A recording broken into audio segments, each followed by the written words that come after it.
Hey guys, welcome to our third week of February curriculum. Today's video is for our Monday, Tuesday class plan. So before we get going, I would like you to get warmed up. Start with 25 jumping jacks and then do some push-ups and sit-ups and then front-ups like this, where you get your back leg warmed up by swinging it up 10 times and then switch your feet. And then finish with 30 seconds of, you can choose mountain climbers or jogging with high knees or holding a plank. All right, so get yourself warmed up and then we'll get going. All right, guys, so this video is going to be reviewing all of our ground stuff that we've been learning this month. So for this particular part, we're doing that side kick from the ground. That's why I've got the camera turned at an angle so we can show it a little bit better, okay? So remember, side kick from the ground takes place when you're in danger. You've been knocked down, you're on the ground. Maybe you had to do a break fall to keep yourself from getting hurt as you fell down.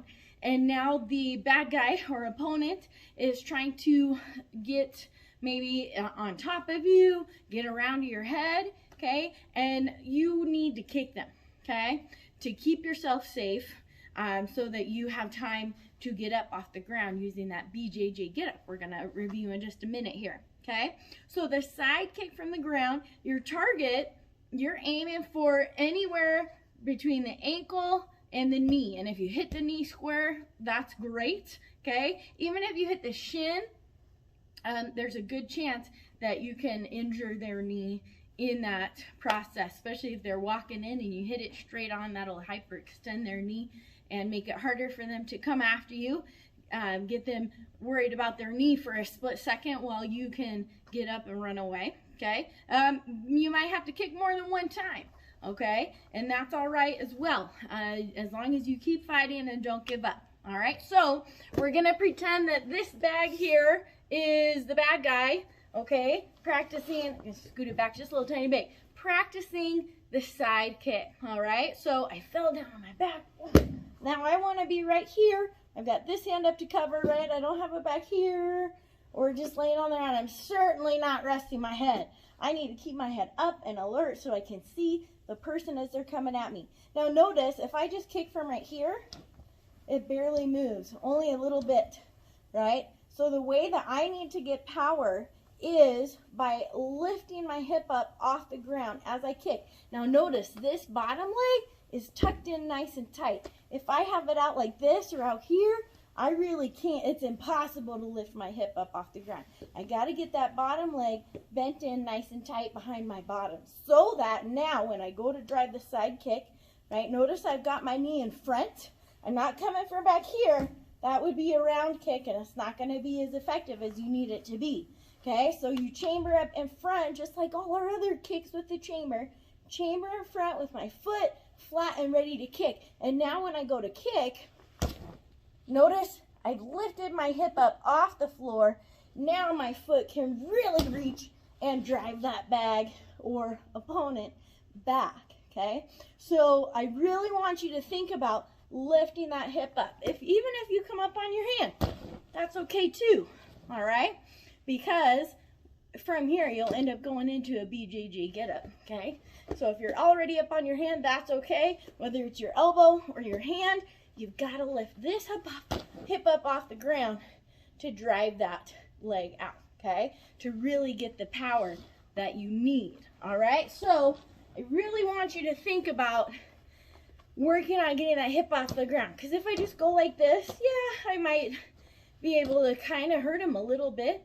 But if I can go, no, right? That's really going to give you the power you need to drive them back and hurt them. So looking from the other side, just the other angle, so you can see how I've got my bottom foot tucked in. I chamber out in front, not back here. Chamber in front. Lift up to drive that foot out. Okay, one more time. Lifting up, see all this space down here? That's what's going to give me the power to really get a good kick. All right, so once you've practiced getting that hip up off the ground, right? We're not taking a nap. We're not kicking from down here. We're not down here. right? No, this is up. You're fighting for your safety, for your life, whether you're on your elbow or your hand, and you gotta really drive it out and make that kick happen, all right? So once you've gotten the hang of getting that hip off the ground, I want you to practice 10 solid kicks on each side. So that means if you have a helper with a shield or a pillow that they can hold for you, getting that hip up off the ground every single time. So have some fun with that, work on it, and we'll move on to the next thing. Ready, set, go. All right, guys, next thing we've got to work on practicing is our shrimping, okay? Shrimping is used to create distance, try to kind of wiggle out, sneak out if someone's over top of you, okay? It's also, if you're ever going into learn jiu-jitsu, Brazilian jiu-jitsu, learning how to do grappling and that kind of stuff, where you're wrestling on the ground. It may be actual, you're in wrestling, or you're just practicing jiu-jitsu on the ground. This is a great move to help you create distance, change position, and so forth. So one thing I notice a lot of kids doing when they go for their shrimping is they tend to want to leave both shoulders on the ground. They want to go like this and just kind of scoot around like that, okay? But that's not the move, all right? Yes, it'll scoot you away, but it's not the technique that we need to learn, okay? The technique that we need to learn requires you to lift up, roll all the way to one side so that then you've got your feet firmly planted on the floor, and you're going to push your bottom and you land all the way on your side in this position where you could reach your toes. Your bottom's way back here, almost about where your head was, like if you can see now, okay? And then you straighten out and you're ready for the next one, okay? I'm gonna go the other direction so you can see what that looks like from the other side, okay?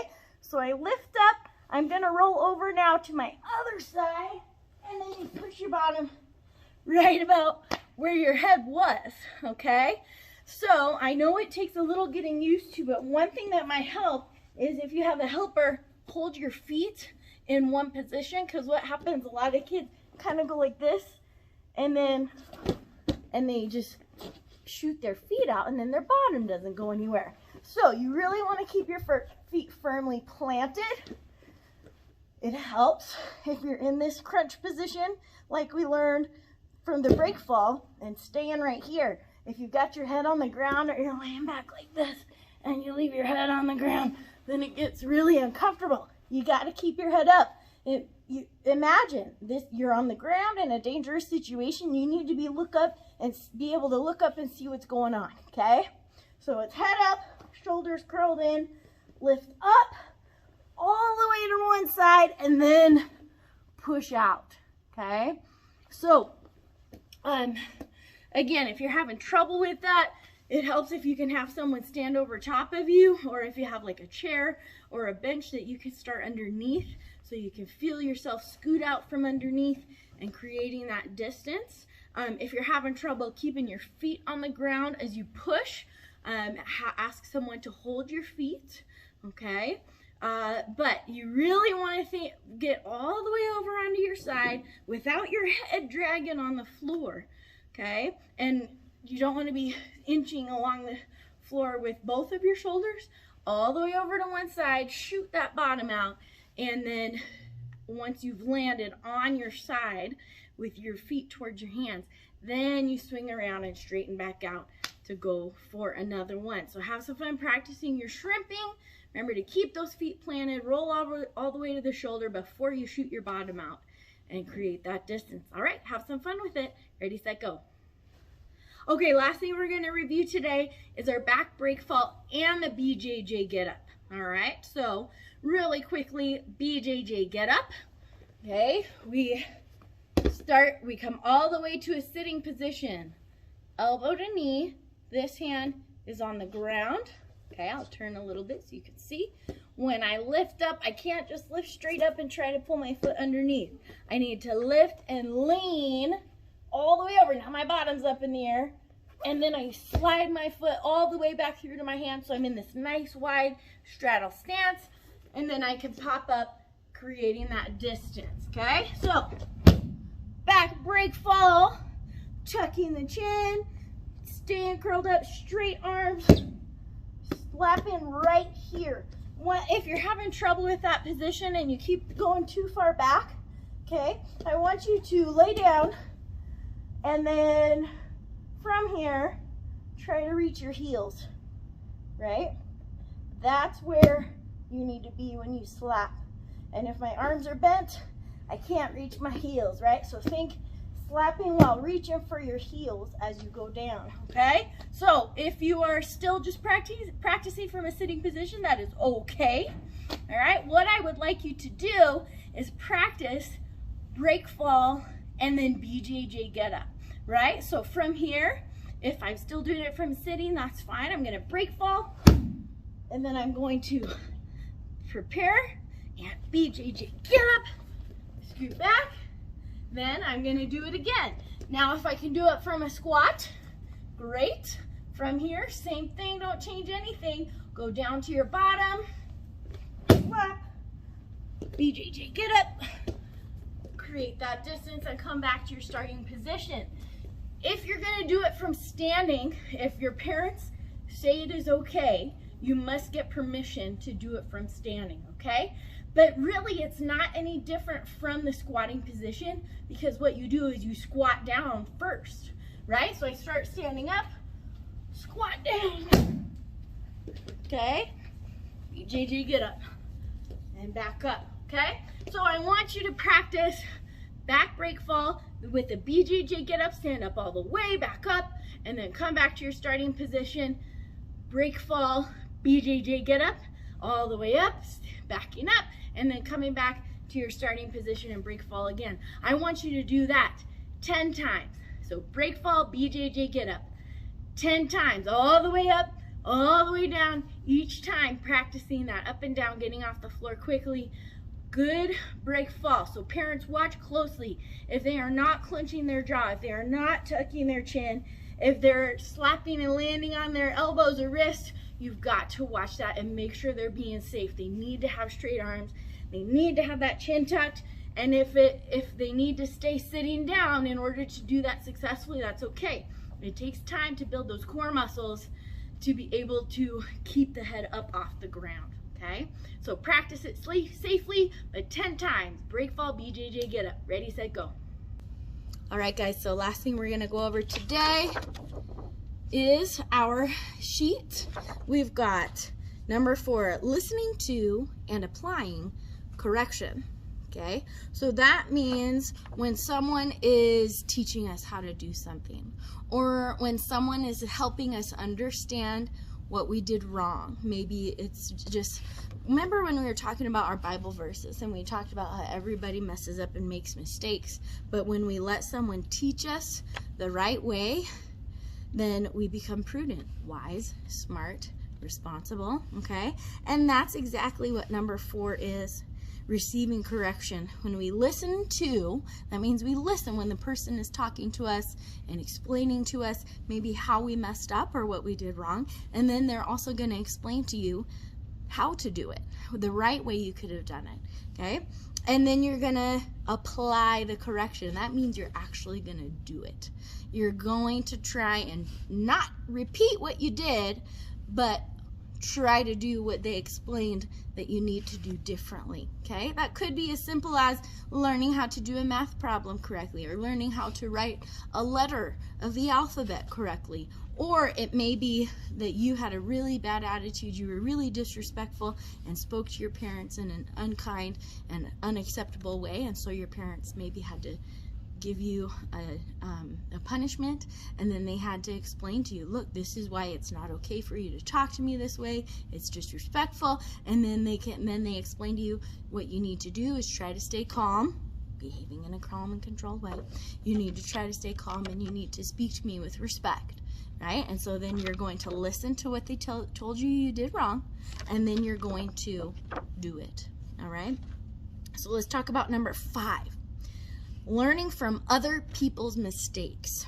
Okay, this is this is kind of a really neat way to learn to receive some correction that's not directed at you, right? Sometimes you observe other people making mistakes, and you can listen to that, listen to what they did wrong, and listen to what the correction is going to be, and then you can go ahead and apply that correction before you even made the mistake yourself. Okay, I'm sure some of you have siblings and you've seen them get in trouble for hitting a toy, hitting someone else with the toy, and then they get in trouble, the toy gets taken away, they get put in a timeout, and you think to yourself, I don't want to get in trouble for doing that, so I'm not going to hit people with toys. Well, there you go. You learned from someone else's mistake. Or maybe at school, the person next to you is asking for help on writing a letter of the alphabet, and the teacher, you see the teacher saying, well, here's the motion you need to do, and you need to give it that little mark, and you can be like, oh, that's what I was missing too. I'm going to do it just like the teacher showed them. So you can learn from other people's mistakes so that you don't make the mistake. You can listen to that correction and apply it, receive that correction to yourself before you even make the mistake, and then you're already on your way to becoming prudent, to becoming smart and wise and responsible. Okay? So I want you to take some time to observe people around you. Maybe you see someone else getting in trouble, and listen to what the person who's correcting them is saying, and then I want you to decide to apply that correction to yourself. So maybe you've been making that mistake and you just haven't gotten caught yet, or you don't want to go there. You don't want to get to that mistake. You can listen to the correction and learn from it. All right, that's all I got for you guys today. See you next time.